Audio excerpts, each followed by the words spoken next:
Good morning, good afternoon, wherever you may be in the day. Welcome and thank you for choosing to make chemistry part of your day. We're going to talk about isotopes and a little bit more specifically about the mathematical averages of different isotopes for an element. So, just as a quick reminder, an isotope is the same element, same number of protons, but different numbers of neutrons creating a different mass.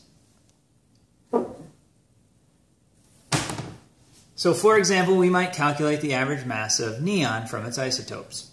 So neon has three isotopes, one with a mass of 19.992 atomic mass units, and that's found in 90.5% of atoms, or abundance. One with a mass of 20.994 AMU, or only 0.27% of all atoms.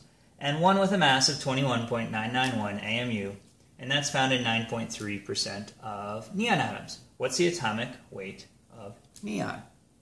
Now you could always cheat, just grab the periodic table and get an answer.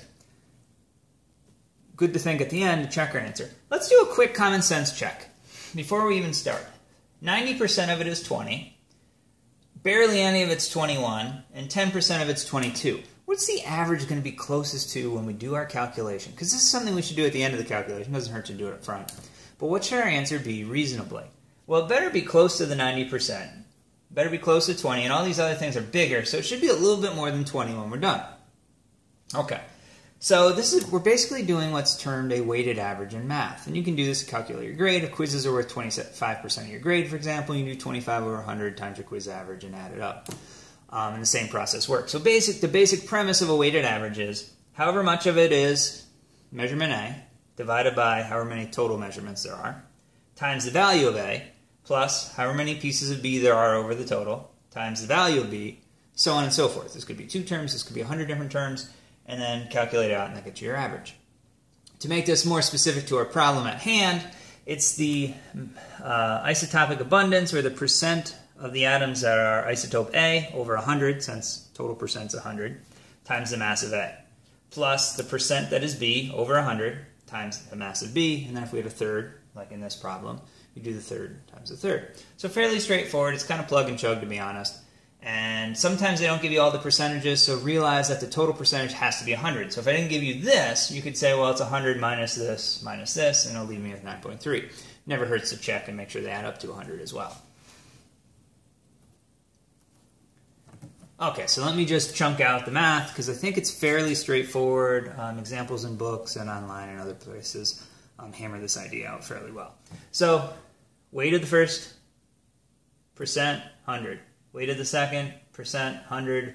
Weight of the third, percent, 100. Now, what I would like to point out is a little practice in our significant figures.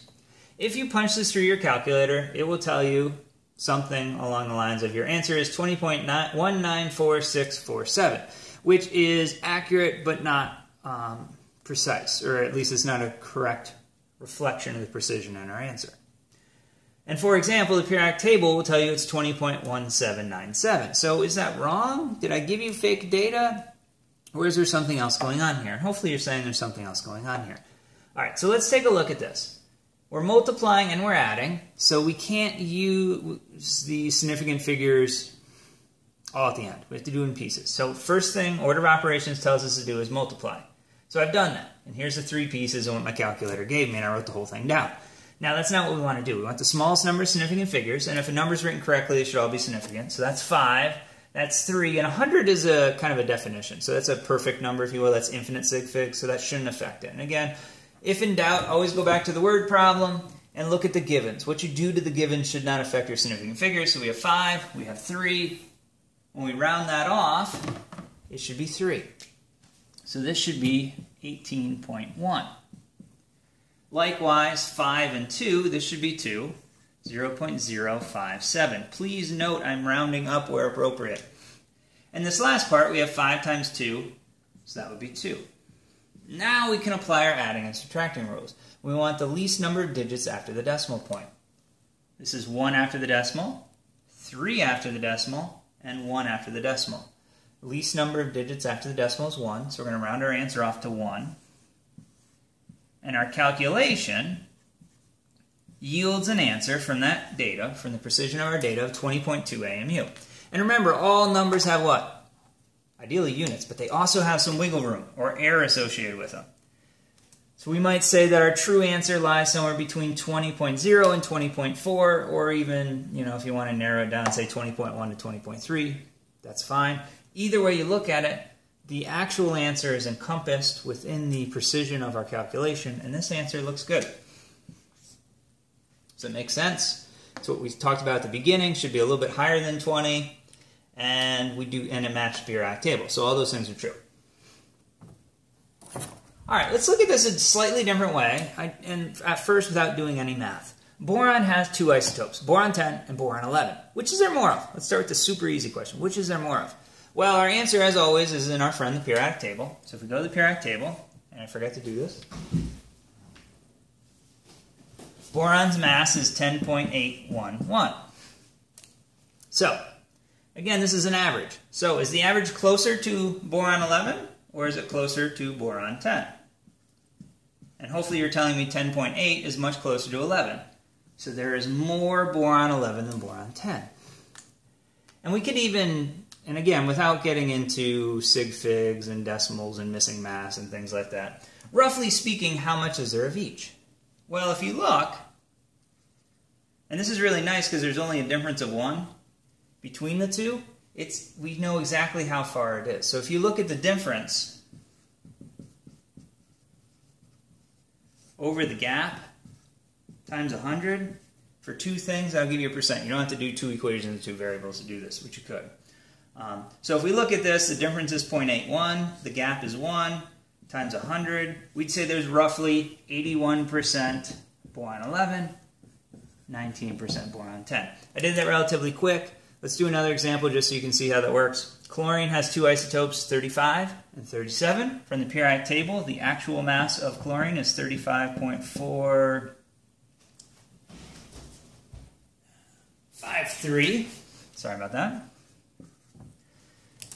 And again, the quickie question is there more 35s or more 37s? What is that number closer to, 35 or 37? Absolutely, much closer to 35. And then the second part is how much? Well, you can look at the gap again. So we look at the gap, and the difference between 37 minus 35 is 2. And then the gap between 35 and that is 0.453 multiplied by 100. And again, this is rough back-of-the-envelope calculation. We get 27% chlorine 37, which leaves us with 73%, because there must be 100, chlorine 35. So just kind of a quick and dirty. I would never ask you to get it down, but to the nearest 10% maybe. If I said, how much chlorine 35 is there? Is it 50%, 60%, 70%, 10%, 30%? I could do that as a multiple choice. I expect you to do that. That's all I have for you on this set. Thank you very much. Oh, wait, no. I lied. One more quick example. This is kind of bonus, just to apply the two concepts we've done so far. If the blue spheres are isotope uranium-235, so that would be your enriching uranium, and the green is uranium-238, that's the stuff we don't care if you have. What is the isotopic abundance of uranium-235 in this sample? What would its average mass be? So again, applying it to a slightly different model question, which I like to do. Give you the same thing we've talked about, just twist it a little bit to see if you understand it. So don't memorize processes, memorize understanding, if you will. Okay, so if we look at this, how much of it is the blue uranium-235? Okay, 1, 2, 3, 4. Okay. How many circles are there in total? 1, 2, 3, 4, 5, 6, 7, 8, 9, 10, 11, 12. So that would be my isotopic abundance. 4 over 12, 33%, 0.33, however you want to look at it. I'm just going to leave it as 4 over 12. We know that the blue is the 235. The rest of it, you can count, but it should be 8, times the 238. And if we multiply this through, we'll get 237 AMU is the average. And the isotopic abundance would be 33%, or 4 over 12. Thank you very much, as always, for your time. Hopefully you're having a wonderful day, and I look very much forward to seeing you.